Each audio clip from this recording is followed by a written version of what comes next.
Sunwoo stood before the emergency meeting of the Space Union Council, aware that just 3 days ago, most beings in this room had seen him as an enemy. Now, they were letting him speak, though with many guards nearby. "The proof speaks for itself," he said after showing the data they got from the Harmony space. The attacks blamed on Earth were planned by a group that wanted to start a war between species. While some human extremists helped them, they were being used by the Harmony of Rising. The room had been in chaos since the broadcast that had reached every communication device in Space Union space. The public reaction had been fast and strong. Demands for investigation, angry crowds on some worlds, and waves of anger aimed not at humans, but at those officials now shown to be part of the plot. Representative Mack, his scales now a quiet blue-gray rather than the angry red of their last meeting, leaned forward. "We have checked Ambassador Sunwoo's proof. Multiple Space Union security teams have confirmed that the planned attack on this very room was real and about to happen." Whispers spread through the gathered representatives. "The question remains," said an old thin-skinned alien diplomat. "How deep did this plot go? How many in this very room were part of it?" That question had filled the past 3 days as investigations spread throughout Space Union space. Already, 17 officials had been arrested, including 3 council representatives. The political earthquake was still growing. "What about the silver-skinned who helped you?" asked a representative Sunwoo didn't know. "Our information suggests she did not escape the station." Sunwoo's face showed his sadness. "Jia sacrificed herself to make sure we could escape with the proof. Without her, none of us would be here today." The silver-skinned representative, normally quiet during council meetings, spoke unexpectedly. Jia's choice was her own, made with full knowledge of what would happen. Our people honor her decision. High Elder Vex, the oldest member of the ruling body, raised his old, knotted hands for quiet. "Ambassador Sunwoo, while the Council recognizes the service you have given to the Space Union, bad feelings between Earth and many of our member worlds remain high. The damage done by these fake attacks cannot be fixed overnight." "I understand, High Elder," Sunwoo replied. "Earth does not expect immediate trust. We ask only for the chance to rebuild relationships based on truth rather than lies." "A fair request," Vex agreed. "This council will need time to decide the full diplomatic response to these events. In the meantime, all punishments against Earth are stopped until further review." It wasn't everything Sunwoo had hoped for, but it was a start, an opening that hadn't existed 3 days ago. As the meeting ended, Sunwoo found himself approached by the alien with glowing skin tentacles who had been so angry at their last meeting. "Ambassador Sunwoo," she said formally, "my people wish to invite you to visit our homeworld. There are matters we should discuss directly." Sunwoo recognized how important this invitation was. Her people had been among the loudest critics of Earth. "I would be honored. It seems," she added more quietly, "that we all have much to rethink about what we believed." Later, in his room, Sunwoo found Mina and Jinwoo waiting. The captain looked tired, while Mina's machine parts shined with fresh repairs. "Well?" Jinwoo asked right away. "It's a start," Sunwoo said, pouring 3 glasses of rare earth drink he'd been saving for a special time. "Punishments stopped, investigations continuing. The Harmony leaders are being hunted throughout Space Union space." "And the Earth First group?" Mina asked, taking the glass with her metal fingers. "Earth security teams have arrested most of their leaders," Jinwoo reported. "With their Harmony support network exposed, they fell apart quickly." They drank in silence for a moment, each lost in their own thoughts. "To Jia," Sunwoo finally said, raising his glass. "To Jia," the others echoed. "What happens now?" Somni asked after another moment of silence. Tahoe looked out at the stars beyond his viewport, the same view that had seemed so ominous just days before. "Now comes the hard part. Building real peace, not just avoiding war." "You think it's possible?" Junho sounded skeptical. "After everything that's happened." I have to believe it is, Taiho replied. Otherwise, what was it all for? 3 days after the bad meeting, Sunwoo walked through the dark lower levels of Space Station 5. This was not the clean, bright diplomat area. This was where all kinds of aliens did secret business. The small bar was filled with smoke and strange smells. Aliens of all shapes talked in low voices. Some stopped talking when they saw a human enter. A human with no guards. "You must be very brave or very stupid," said a voice from a dark corner. Sunwoo walked to the table. A woman sat there, but she wasn't fully human. Her skin shined like metal in the dim light. Her name was Mina, and she was half machine. "I need help," Sunwoo said, sliding a small payment chip across the table. Mina's silver eyes glowed as she took the chip. The attack on the red-scaled aliens wasn't the first. There have been 3 other attacks in the last month, all made to look like Earth did it. Sunwoo felt cold fear in his chest. "I need to know who's doing this." "What you really need is protection," Mina said. "There's money for anyone who kills a human now. Many hunters are looking for you." Just then, the door crashed open. 3 tall aliens with hard-shell bodies stood there. Each had 4 arms and face parts that clicked together like scissors. Their many eyes locked onto Sunwoo. "Human diplomat," the leader clicked. "How nice to find you here, alone." Sunwoo stood slowly, keeping his hands where they could see them. "I'm here on official business." "We don't care about your official business anymore," the alien said, pulling out a knife that hummed with energy. "Your people killed our families." The bar went quiet. Everyone was watching. Mina moved fast, stepping between Sunwoo and the aliens. Her right hand changed shape, turning into something that looked very much like a weapon. "Station rules say no fighting diplomats," she said calmly. "Leave now. Move aside, metal skin. This isn't your problem. If you kill him, you start a war that will destroy us all," Mina said. "Is that what you want?" The 3 aliens looked at each other. Their clicking mouthparts moved quickly as they talked among themselves. Finally, the leader put away his knife. "Tell your Earth leaders that we're coming for them. Blood must pay for blood." After they left, Sunwoo let out the breath he'd been holding. "Thank you." Mina's hand changed back to normal. "Don't thank me yet. I saved you because I think you really don't know what's happening. But someone from Earth is trying to start a war, and they're doing a good job.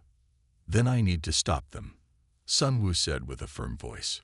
"Will you help me?" Mina smiled, showing teeth that were also partly metal.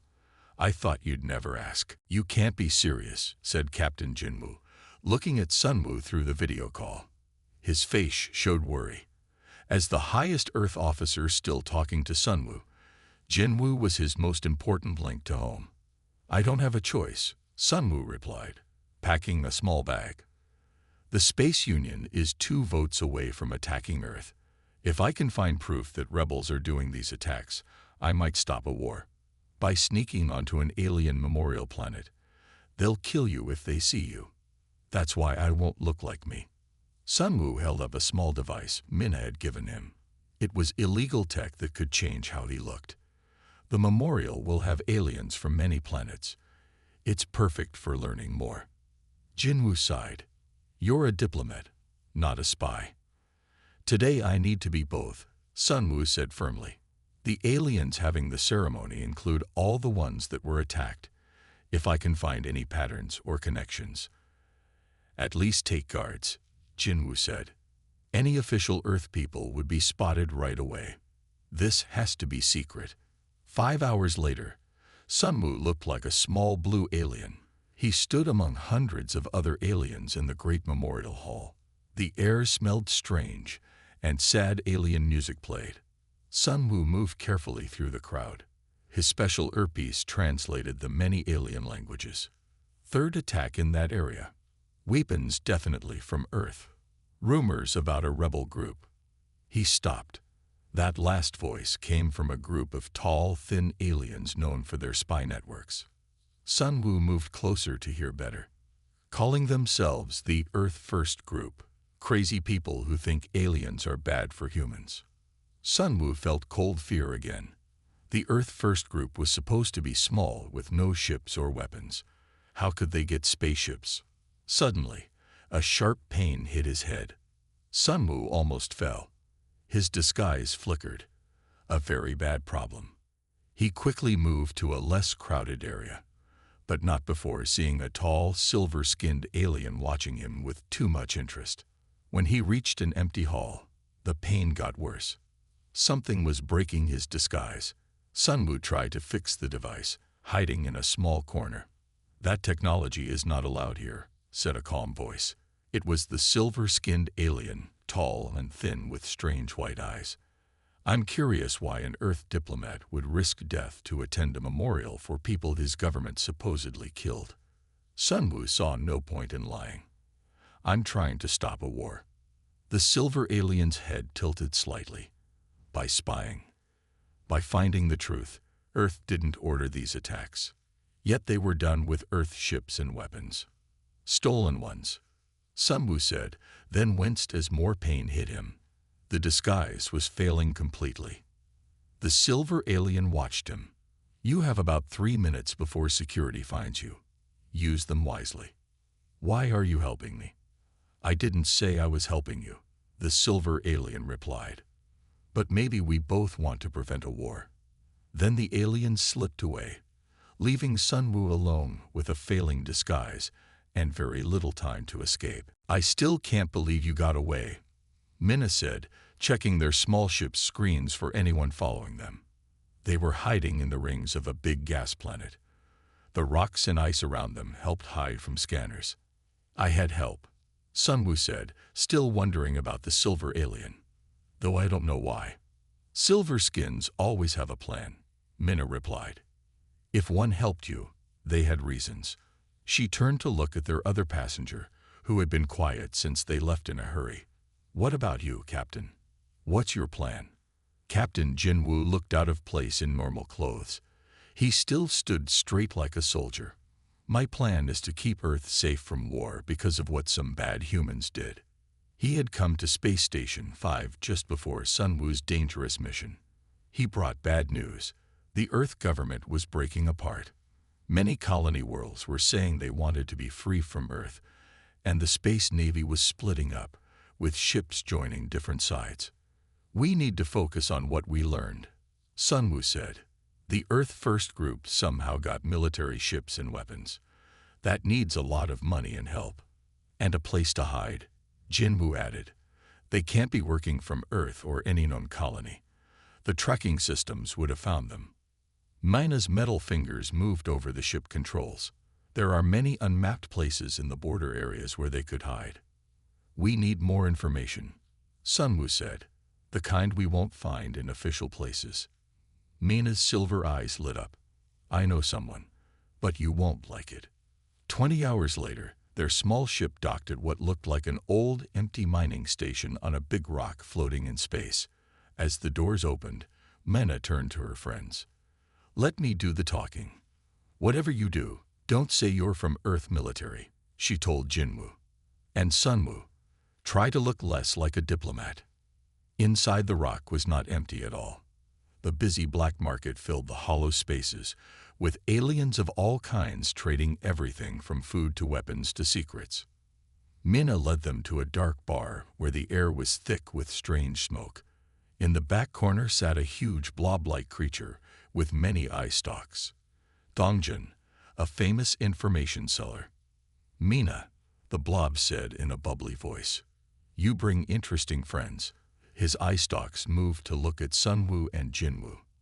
"We need information," Mina said quickly, "about Earth ships working outside official orders."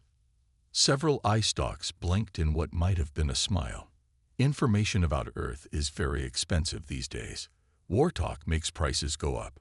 "We can pay," Sun Wu said, placing a small bag on the table.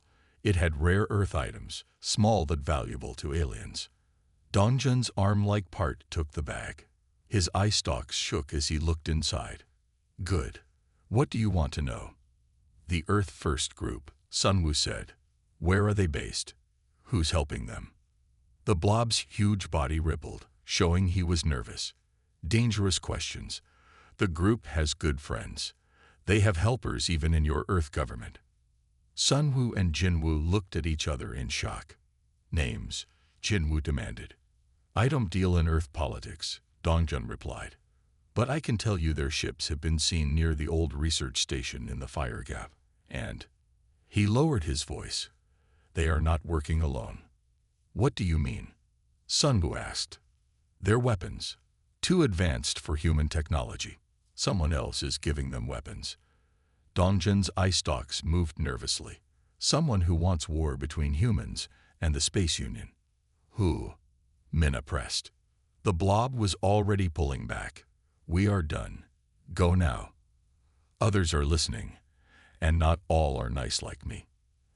As they walked back to their ship, Sunwoo noticed they were being followed by someone in a hood.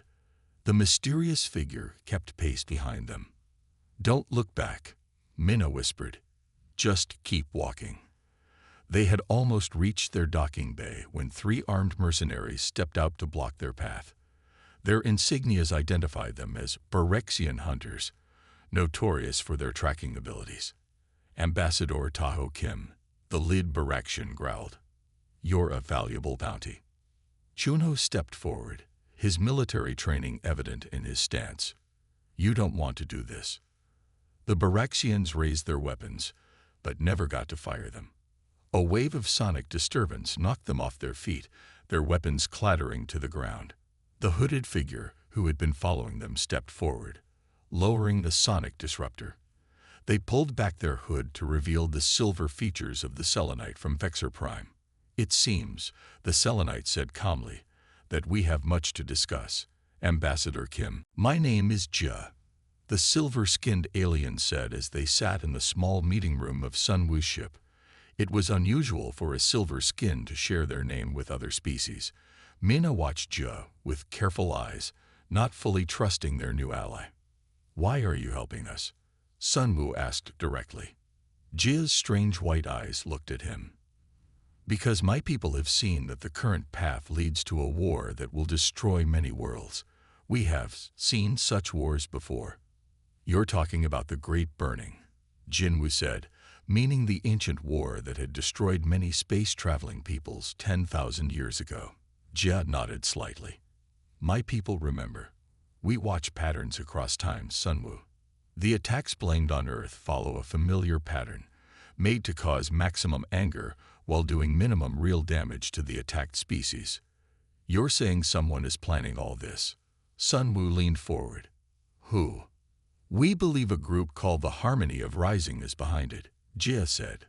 They work in deep secret, with members hidden throughout Space Union worlds.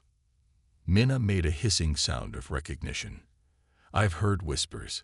Religious crazy people who believe the next step of life in space requires a cleaning war. Yes, Jia confirmed. They turn species against each other, making existing problems worse. Your Earth First group is just their newest tool, useful human lovers to start the conflict they want. Sunwoo thought about this information, his diplomat mind working fast. Then we need proof, something real to show to the Space Union Council. That will not be enough, Jia said. The Council is already preparing for war. Many representatives have been influenced or paid off. Then what do you suggest? Jinwoo asked, clearly frustrated. A direct message to the people of the Space Union, Jia said. Go around the political leaders entirely. Sunwoo shook his head. Most Space Union citizens see humans as attackers. They wouldn't listen. They might, Minna said, if you gave them something big enough to notice. Something impossible to ignore. Like what? Jinwoo asked. Minna's metal lips curved into a smile. Like getting into the Harmony's base and sending proof of their plan directly to every communication device in Space Union worlds. That's crazy, Jinwoo objected. We don't even know where their base is, let alone how to get past their security. Actually, Jia said, we do. My people have been watching their movements for decades. Their main center is hidden inside what looks like a normal mining operation near twin stars. Sunwoo considered the dangerous plan. Even if we could get in, how would we send a message powerful enough to reach all of Space Union space? There is a way, Jia said, her silver face serious. But it would require a sacrifice. Hours later, as the others slept, Sunwoo found Jia in the ship's viewing room, her silvery form reflecting the starlight. "The sacrifice you mentioned," Sunwoo said quietly. "You were talking about yourself, weren't you?" Jia did not turn. Silver skins have a special ability, what your scientists might call mind-linking. With the right equipment, my mind could briefly connect with the Space Union's communication network. But the process would likely kill me," she said simply. "Our bodies cannot handle such expansion." "I can't ask you to do that," Sunwoo said. Now Jia did turn, her ageless eyes looking at him with something like curiosity. "You humans are strange. So young as a species, yet you talk of big responsibilities as if you've carried them for ages." She pointed to the stars beyond the window. "I have lived 7 of your lifetimes, Sunwoo. I choose my own path." "There has to be another way," Sunwoo insisted. Jia's expression softened slightly. "Perhaps, but time grows short. The Harmony's final attack is planned for 3 days from now. An attack so big it will make war unstoppable." "What target?" "The one place that would unite all species against humanity," Jia replied. "The Space Union Council itself." The twin star system GX4971 was called the Fire by space travelers. 2 huge red stars circled each other, creating a storm of hot gases and deadly rays that would burn any normal ship instantly. The deadly rays helped them hide. Jinwoo explained as their ship, now covered with special shields borrowed from an old Earth military friend, moved toward the system. It blocks long-range sensors and makes surprise visits impossible. Sunwoo studied the screen where a small station was shown among the swirling chaos of hot gases. "Are we sure this is it?" "Silver skin information is rarely wrong," Jia said, her silver skin reflecting the red emergency lights they turned on for the approach. "The station officially belongs to the Nargis Mining Company, but that's a fake. The real operators are the Harmony of Rising." Minna flew the ship with great skill, moving through the dangerous streams of superhot gas. "We'll have one chance at this. The station's defense systems will turn on the moment they see us." Their plan was simple but desperate. Dock with a fake emergency, get inside the command center, find proof of the plot, and send it throughout Space Union space using a modified communication device, all before being caught or killed. "Getting close to best entry point," Minna announced. Turning on emergency signal. Their ship began sending the universal help signal as Minna cleverly made it look damaged by releasing unneeded gases and reducing power to the left engines. "Incoming message," Jinwoo reported. A rough voice came through the speakers. "Unknown ship, you have entered a restricted area. What is your emergency?" Sunwoo nodded to Minna, who had prepared for this moment. Her machine voice parts perfectly copied the bubbling accent of a Nargis mining boss. "Reactor failure. Navigation systems failing. Need emergency docking." There was a pause that seemed to last forever. "Go to docking bay 3. Prepare for immediate safety checks." As they got closer to the station, its true size became clear. What had looked like a modest mining operation was actually a massive complex, with multiple ship bays, communication towers, and what looked like weapon turrets. "Those aren't mining tools," Jinwoo said grimly, pointing to the guns that followed their approach. "Focus on the mission," Sunwoo reminded them. "We find proof and send it. Nothing else matters." The docking clamps locked onto their ship with a shake, and emergency lights flashed around the airlock. "They'll board us for inspection," Minna warned. "We have maybe 2 minutes." Jia moved to the center of the cabin, taking out a small silver device from her robes. "This will help. Stand back." The device grew in her hands, unfolding into a complex arrangement of crystals and metal wires. As the first sounds of the outer airlock opening reached them, Jia activated the device. A wave of something passed through the ship. Sun Wu felt dizzy for a moment, like the universe had jumped. "What was that?" he asked. "Silver skin phase technology," Jia explained. "For about 17 minutes, we exist slightly out of sync with normal spacetime. We can see and touch our environment, but to others, we are invisible."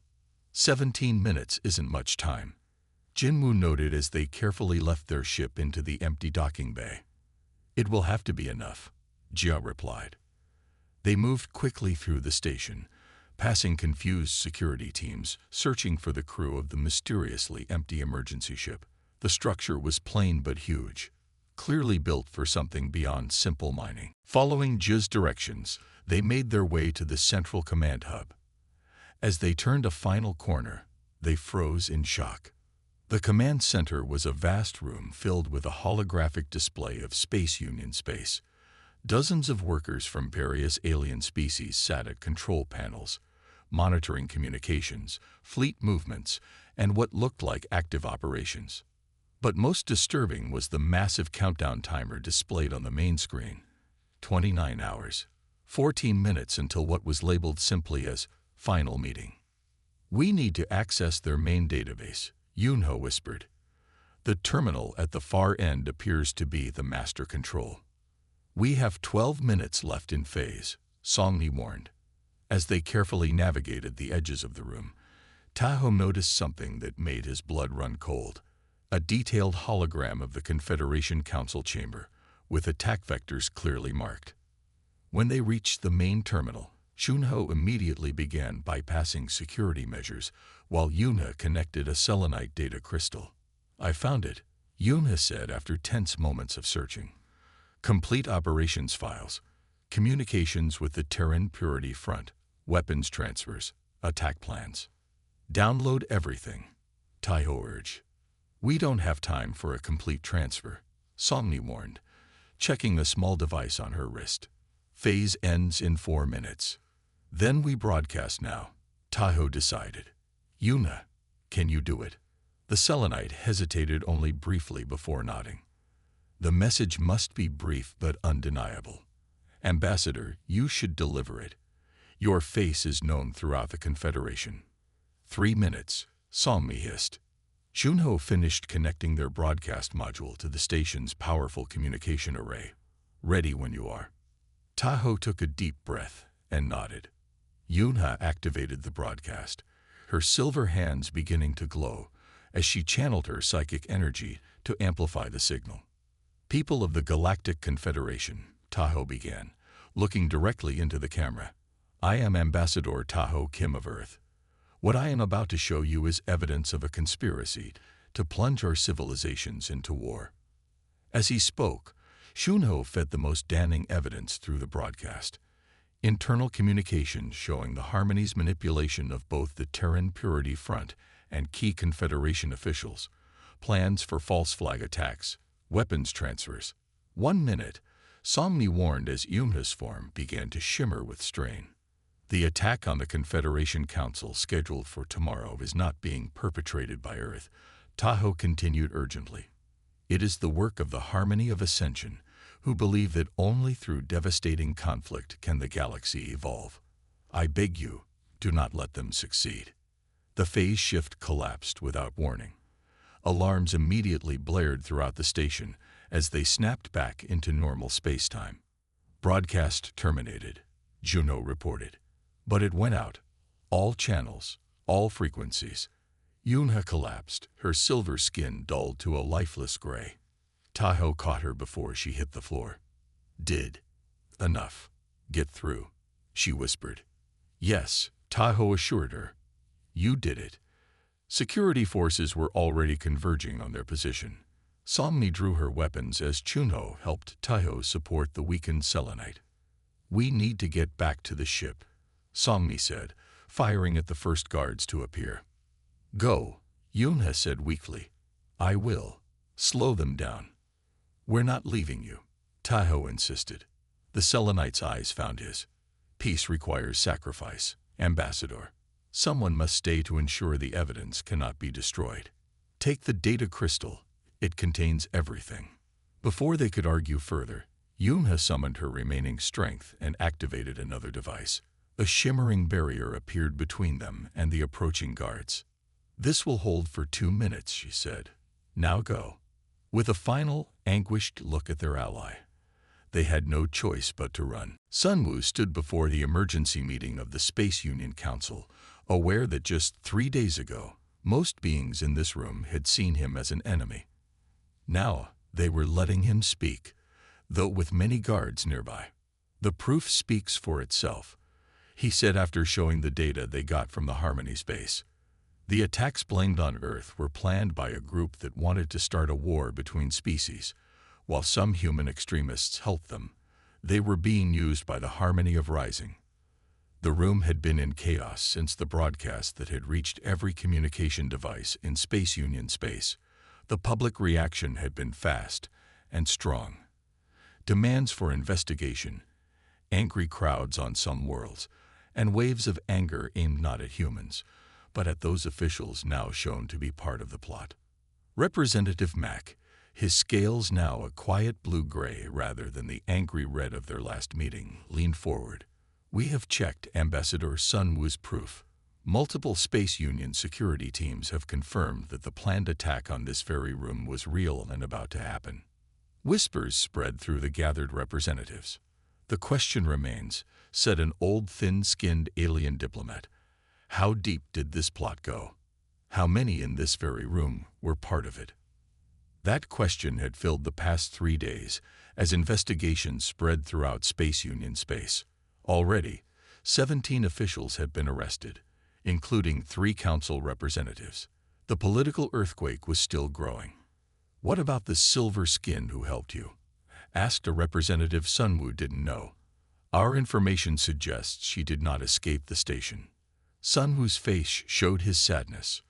"Jia sacrificed herself to make sure we could escape with the proof. Without her, none of us would be here today." The silver-skinned representative, normally quiet during council meetings, spoke unexpectedly. Jia's choice was her own, made with full knowledge of what would happen. Our people honor her decision. High Elder Vex, the oldest member of the ruling body, raised his old, knotted hands for quiet. "Ambassador Sunwoo, while the Council recognizes the service you have given to the Space Union, bad feelings between Earth and many of our member worlds remain high. The damage done by these fake attacks cannot be fixed overnight." "I understand, High Elder," Sunwoo replied. "Earth does not expect immediate trust. We ask only for the chance to rebuild relationships based on truth rather than lies." "A fair request," Vex agreed. "This council will need time to decide the full diplomatic response to these events. In the meantime, all punishments against Earth are stopped until further review." It wasn't everything Sunwoo had hoped for, but it was a start, an opening that hadn't existed 3 days ago. As the meeting ended, Sunwoo found himself approached by the alien with glowing skin tentacles who had been so angry at their last meeting. "Ambassador Sunwoo," she said formally, "my people wish to invite you to visit our homeworld. There are matters we should discuss directly." Sunwoo recognized how important this invitation was. Her people had been among the loudest critics of Earth. "I would be honored. It seems," she added more quietly, "that we all have much to rethink about what we believed." Later, in his room, Sunwoo found Mina and Jinwoo waiting. The captain looked tired, while Mina's machine parts shined with fresh repairs. "Well?" Jinwoo asked right away. "It's a start," Sunwoo said, pouring 3 glasses of rare earth drink he'd been saving for a special time. "Punishments stopped. Investigations continuing. The Harmony leaders are being hunted throughout Space Union space." "And the Earth First group?" Mina asked, taking the glass with her metal fingers. "Earth security teams have arrested most of their leaders," Jinwoo reported. "With their Harmony support network exposed, they fell apart quickly." They drank in silence for a moment, each lost in their own thoughts. "To Jia," Sun Wu finally said, raising his glass. To Ja, the others echoed. What happens now? Somni asked after another moment of silence. Tahoe looked out at the stars beyond his viewport, the same view that had seemed so ominous just days before. Now comes the hard part. Building real peace, not just avoiding war. You think it's possible? Junho sounded skeptical. After everything that's happened, I have to believe it is, Tahoe replied. Otherwise, what was it all for? 6 months after the Harmony plot was exposed, Sun Wu stood in the newly built Earth Embassy on the red-scaled aliens' home planet, the last species anyone would have expected to welcome a human diplomatic mission. Yet here he was, getting ready for the opening ceremony. No one will miss what this means, said Neri, his new diplomatic helper. A smart young woman who knew how different species think and feel. She had been very helpful in dealing with the complex feelings between species after the truth came out. That's the whole point, Sun Wu replied, fixing his formal clothes. If Earth and the Red Scales can make peace after what happened, it sends a strong message to the rest of the Space Union. The journey to this moment had not been easy. Even after the Harmony's lies were exposed, hundreds of years of mistrust between species couldn't be erased in one day. There had been protests on both sides, political fighting, and even several attack attempts by extremists who wouldn't give up. But slowly, painfully, progress had been made. The Space Union Council had set up a truth team to fully investigate the Harmony's activities and their impact over decades. What they found was shocking. The plot had run deeper and longer than anyone had imagined, turning multiple species against each other in clever ways. Ambassador, called Minjin, the embassy's security chief. The Red Scale diplomatic group has arrived. Sun Wu nodded and moved to the embassy's entrance hall, where First Speaker Mac of the Red Scales waited with his team. The large insect-like beings still made many humans nervous, but Sun Wu had learned to see past their scary looks to the intelligent beings underneath. Ambassador Sun Wu, Mac's voice clicked through his translator. This day seemed impossible half a year ago. Many good things seemed impossible then. Sun Wu replied with a small bow, a human gesture of respect that the Red Scales had come to appreciate. The opening ceremony was small but meaningful. As Sun Wu and Mac cut the ribbon together, small applause came from the mixed crowd of humans, and Red Scales gathered outside. Not everyone looked happy, but they were there. A start. After the ceremony, Mac pulled Sun Wu aside. There is news from the border regions. 3 more Harmony leaders have been caught. Good, Sun Wu said. How many does that make now? 17 of their top 20. The remaining 3 are being hunted across 12 systems. Mac's mouth parts clicked in what Sun Wu had learned was a smile. They are running out of places to hide. Later that night, after the guests had left, Sun Wu sat in his new office looking at the stars through the window. A soft knock at the door interrupted his thoughts. Enter, he called. Mina walked in, her metal parts gleaming in the dim light. She looked different in formal clothes instead of her usual space gear. Nice party, she said, dropping into a chair. Never thought I'd see Red Scales and humans drinking together without trying to kill each other. Peace is possible if you work at it, Sun Wu replied. Is it worth it? All the work? She asked. Some species still hate humans. Some humans still hate aliens. It's worth it, Sun Wu said firmly. Look what we've done in 6 months. The Space Union is more united now than before the crisis. The Harmony wanted war, but instead it had given us a chance for real peace. Mina studied him thoughtfully. You really believe that, don't you? I have to, Sun Wu said simply. Otherwise, what was it all for? What did Jed die for? They sat in comfortable silence, watching the alien stars through the window. You know, Mina finally said, I was wrong about you when we first met. I thought you were just another soft diplomat with big words and no action. But you proved me wrong. Sun Wu smiled. And I thought you were just a tough smuggler with no care for bigger things, Seems we both had more to learn. To learning, Minna said, raising her glass. To peace, Samu replied, touching his glass to hers.